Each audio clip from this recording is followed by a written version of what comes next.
आज की इस विस्तृत चर्चा में हम सॉफ्टवेयर इंजीनियरिंग की दुनिया के एक ऐसे विषय पर बात करने वाले हैं जिसने काफी कुछ बदल दिया है। बिल्कुल। और ये बदलाव डेटा प्रोसेसिंग और सिस्टम आर्किटेक्चर को देखने के नजरिए में बहुत गहराई से आया है। सही कहा। तो आज का हमारा विषय है स्काला प्रोग्रामिंग लैंग्वेज। जी, और इसके लिए हमने एक बहुत ही बेहतरीन स्रोत का सहारा लिया है। हाँ, हमने रॉयल रिसर्च द्वारा प्रस्तुत the स्काला synthesis blending paradigms with royal research नामक लेख और उनके रिसर्च नोट्स का गहराई से अध्ययन किया है। और आज हमारा मुख्य मिशन ये समझना है कि कैसे स्काला दो बिल्कुल अलग विचारधाराओं का मिश्रण तैयार करता है।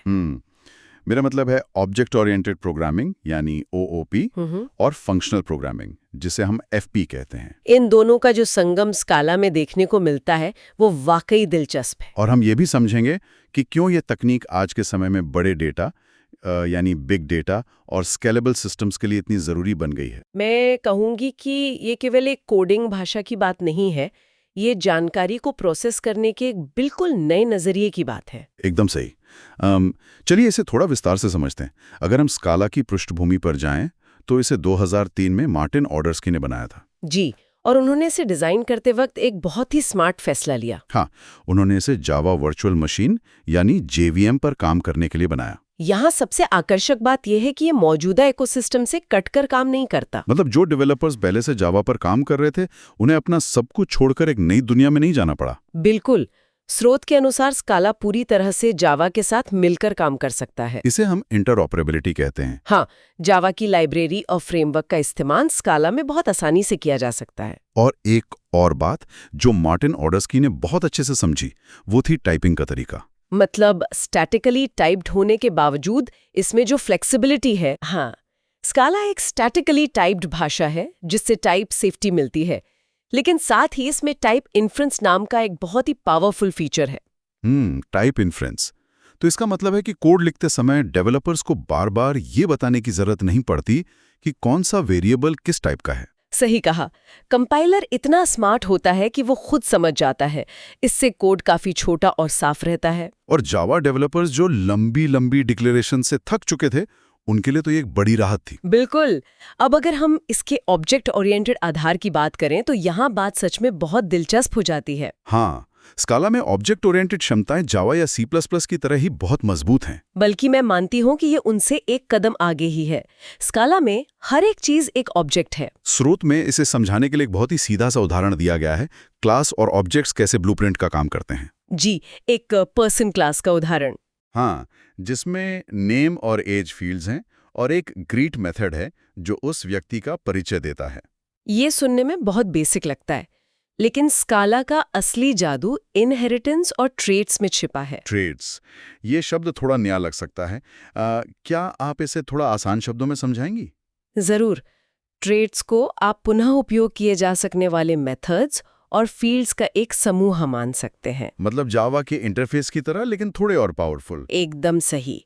स्रोत में एक फ्रेंडली ट्रेट का जिक्र है। हाँ, जिसमें एक ग्रीट मेथड है जो हेलो बोलता है। अब मान लीजिए हमारे पास एक डॉग नाम की क्लास है, वो इस फ्रेंडली ट्रेट को अपना लेती है। यानी वो उस ट्रेट को एक्सटेंड कर लेती है। जी, और फिर वो डॉग क्लास उस ग्रीट मेथड को ओवरराइड करके वूफ बोल सकती है। ये तो बहुत ही शानदार तरीका है। इससे अतिरिक्त कार्यक्षमता को किसी भी क्लास में आसानी से जुड़ा जा सकता है बिना किसी जटिल स्ट्रक्चर के। बिल्कुल, ये कोड को बहुत मॉड्यूलर बनाता है, लेकिन ये तो सिर्फ एक पहलू है। हाँ, अब हम आते हैं उस हिस्से पर जो स्काला को सच में अलग बनाता है, फंक्शनल प्रोग्रामिंग की शक्ति। और फंक्शनल प्रोग्रामिंग की दुनिया ओओपी से बिल्कुल अलग है। स्रोत के अनुसार यहाँ फंक्शंस को फर्स्ट क्लास सिटीजन्स माना जाता है। इसका सीधा सा मतलब है कि फंक्शंस का ट्रीटमेंट किसी साधारण वेरिएबल की तरह ही होता है। जैसे हम किसी फंक्शन को एक वेरिएबल में असाइन कर सकते हैं। जी, उदाहरण के लिए एक ऐड फंक्शन जो दो नंबर ए और बी लेता है और उनका जोड़ वापस करता है। तो हम इस फंक्शन को किसी दूसरे फंक्शन में पास भी कर सकते हैं। और इससे एक अहम सवाल खड़ा होता है कि हायर ऑर्डर फंक्शंस क्या होते हैं। हाँ, स्रोत में अप्लाई ऑपरेशन नाम के एक फंक्शन का उदाहरण है। बिल्कुल, ये अप्लाई ऑपरेशन एक ऐसा फंक्शन है जो दूसरे फंक्शन को पैरामीटर के रूप में ले सकता है। मतलब हम एक फंक्शन के अंदर दूसरा फंक्शन भेज रहे हैं जो तय करेगा कि असल में काम क्या होना है। सही कहा, ये कोड को बहुत फ्लेक्सिबल बनाता है। लेकिन फंक्शनल प्रोग्रामिंग की जो सबसे बड़ी पहचान है वो है इम्यूटेबिलिटी। हाँ, इम्यूटेबिलिटी और प्योर फंक्शंस, ये इस प्रतिमान की जान है। स्रोत के अनुसार एक बार डेटा बनने के बाद उसे बदला नहीं जा सकता। जी, इसे हम एक उदाहरण से समझ सकते हैं। मान लीजिए हमारे पास 1, 2, 3, 4 नंबर्स की एक लिस्ट है और हम उस लिस्ट के हर नंबर को दोगुना करना चाहते हैं। तो हम मैप फंक्शन का इस्तेमाल करेंगे और अंडरस्कोर मल्टीप्लाई बाय 2 लिखेंगे। लेकिन इससे मूल लिस्ट में कोई बदलाव नहीं होगा। बिल्कुल नहीं, मूल लिस्ट वैसी ही रहेगी और एक नई लिस्ट बन जाएगी जिसमें 2, 4, 6, 8 होंगे। तो इससे फायदा क्या होता है?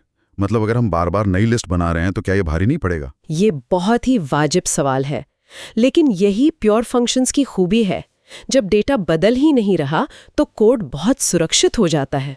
यानी कोई साइड इफेक्ट नहीं होगा। हम पूर्वानुमान लगा सकते हैं कि कोड क्या करेगा। जी, और स्काला इसे बैकग्राउंड में बहुत ही स्मार्ट तरीके से मेमोरी ऑप्टिमाइज करके हैंडल करता है। अब यहाँ तक हमने ओओपी और एफपी दोनों को अलग अलग समझा, लेकिन स्काला की असली ताकत इसके संगम में है, जब ये दोनों दुनियाएं आपस में मिलती हैं। तो चलिए इस संगम पर बात करते हैं। स्रोत में केस क्लासेस और पैटर्न मैचिंग का बहुत दिलचस्प कॉन्सेप्ट दिया गया है। केस क्लासेस स्काला का एक बहुत ही खूबसूरत फीचर है।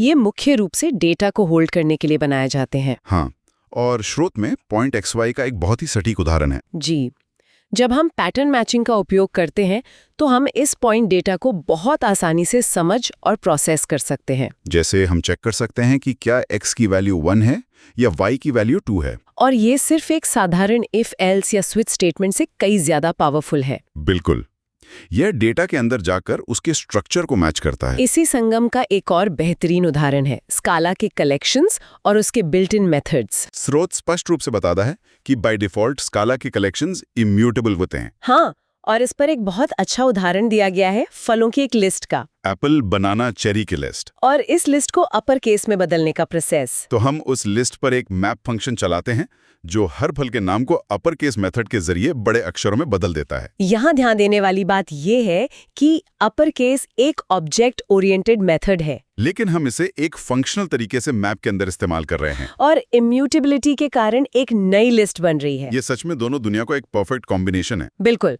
और डेवलपर्स को दोनों पैराडाइम्स के फायदे एक साथ मिल रहे हैं। तो आखिर इस सब का मतलब क्या है? ये सब सीखने वालों या बड़ी इंडस्ट्री के लिए क्यों मायने रखता है? अगर हम इसे व्यापक नजरिए से जोड़कर देखें तो आज के समय में डिस्ट्रीब्यूटेड सिस्टम्स बहुत आम हो गए हैं। आज जब बड़े सिस्टम बनाने की बात आती है तो कॉन्करेंसी और पैरेललिज्म बहुत जरूरी हो जाते हैं। और पारंपरिक भाषाओं में एक साथ कई काम यानी थ्रेड्स को हैंडल करना बहुत मुश्किल होता है। लॉक और सिंक्रोनाइजेशन की समस्या आती है।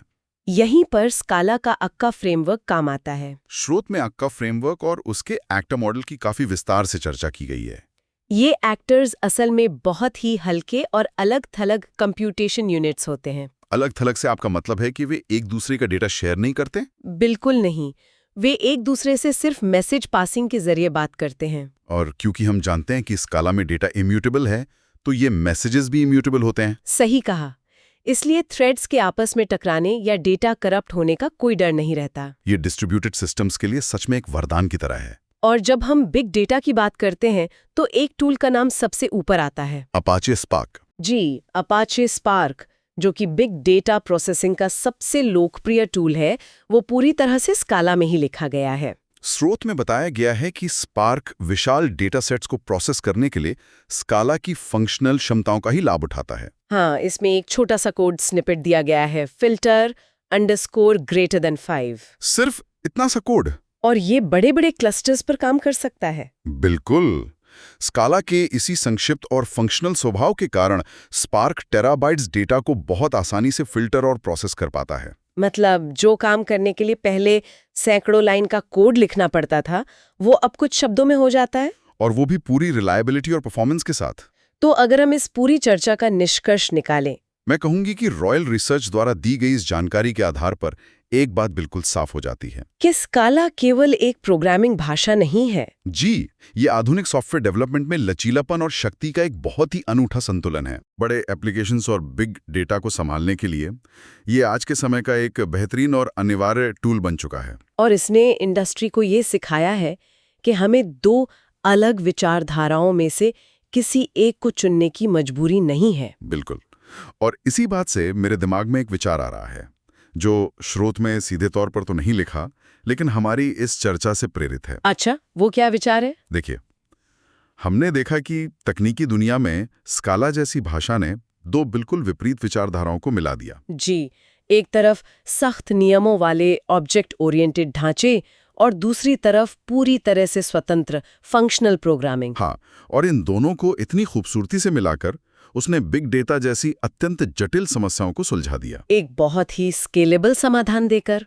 तो मेरा सवाल यह है कि क्या व्यापार विज्ञान या समाज के अन्य क्षेत्रों में भी ऐसा हो सकता है? ये वाकई एक बहुत गहरा सवाल है। जहां अक्सर परस्पर विरोधी विचारधाराएं आमने सामने खड़ी होती हैं, क्या हम उन विरोधाभासों से लड़ने के बजाय उनके संगम से किसी क्रांतिकारी समाधान को जन्म दे सकते हैं?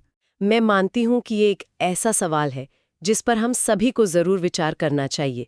तकनीक हमें सिर्फ मशीनें बनाना नहीं सिखाती, बल्कि सोचने का एक नया तरीका भी देती है। बिल्कुल सही कहा। ये सवाल हम अपने सुनने वालों के लिए छोड़ते हैं। आज की इस विस्तृत चर्चा में हमारे साथ जुड़ने के लिए बहुत बहुत धन्यवाद।